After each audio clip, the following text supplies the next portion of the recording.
Hello പ്രിയ സുഹൃത്തുക്കളെ, ഹർഷിനിയുടെ mindful മൊമെൻറ്റ്സിലേക്ക് എല്ലാവർക്കും സ്വാഗതം. ഇന്ന് ചിങ്ങം 1 നമ്മൾ പൂക്കളമൊക്കെ ഇട്ട് മാവേലി മന്നനെ വരവേൽക്കാനായിട്ട് തുടങ്ങുകയാണ്. പൂക്കളം എന്ന് പറയുന്നത് നമ്മൾ മലയാളികളുടെ മനസ്സിൽ എന്നും വർണ്ണചിത്രങ്ങൾ ഒരുക്കുന്ന മനോഹരമായ ഒരു സങ്കല്പം തന്നെയാണ്. അങ്ങനെയാണെങ്കിൽ ഈ മനോഹര സങ്കല്പത്തെ നമ്മുടെ ജീവിതത്തിൻ്റെ ഒരു മനഃശാസ്ത്രവുമായി നമുക്കൊന്ന് കൂട്ടിച്ചേർത്താലോ? ആ മനഃശാസ്ത്രത്തിന് നമുക്ക് ബിഹേവിയറൽ ആക്ടിവേഷൻ എന്ന് പേര് നൽകാം. ബിഹേവിയറൽ ആക്ടിവേഷൻ എന്ന് പറയുമ്പോൾ ബിഹേവിയർ സ്വഭാവം തന്നെയാണ്. നമ്മൾ ഈ പൂക്കളത്തിൽ ഒരു പൂ മാത്രമായിട്ടല്ലല്ലോ വയ്ക്കുന്നത്, അനേകം വർണ്ണത്തിലുള്ള വിവിധ ഭാവത്തിലുള്ള പൂക്കളെയാണ് നമ്മളൊരു പൂക്കളത്തിൽ ഒരുക്കിയെടുക്കുന്നത്.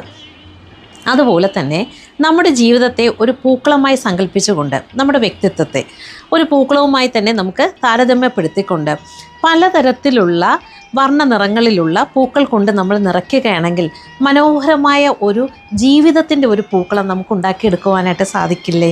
എന്തു തോന്നുന്നു നിങ്ങൾക്ക്? അപ്പോൾ അതിലേക്ക് നമ്മൾ എന്താണ് ചെയ്യേണ്ടത്?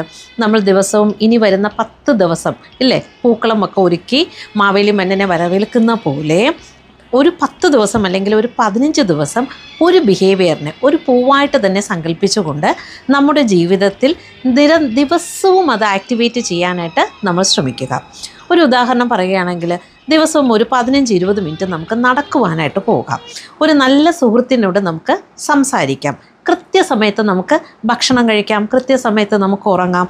ഇങ്ങനെയുള്ള ഒരുപാട് പൂക്കളം നമ്മുടെ ജീവിതത്തിൽ നമ്മൾ നിരത്തുകയാണെങ്കിൽ ഒരു നല്ല പൂക്കളമായിട്ട് തന്നെ നമ്മുടെ വ്യക്തിത്വത്തെ നമുക്ക് വളർത്തിയെടുക്കുവാനായിട്ട് സാധിക്കും. അപ്പോൾ ഈ ഓണക്കാലം നമുക്ക് നൽകുന്ന ഒരു പ്രത്യേക സന്ദേശമായിട്ട് തന്നെ നമുക്കെടുക്കാം എങ്ങനെ ഒരു ബിഹേവിയർ ആക്ടിവേഷൻ നമ്മുടെ ജീവിതത്തിൽ നടത്തണമെന്നത്. നല്ലൊരു പൂക്കളം എല്ലാവരുടെയും വ്യക്തിത്വത്തിൽ ഉണ്ടാവട്ടെ. വളരെ സൗരഭ്യവും സൗന്ദര്യവും നിറയട്ടെ. മാവേലി മന്നൻ്റെ എല്ലാ അനുഗ്രഹങ്ങളും നിങ്ങൾക്കുണ്ടാവട്ടെ.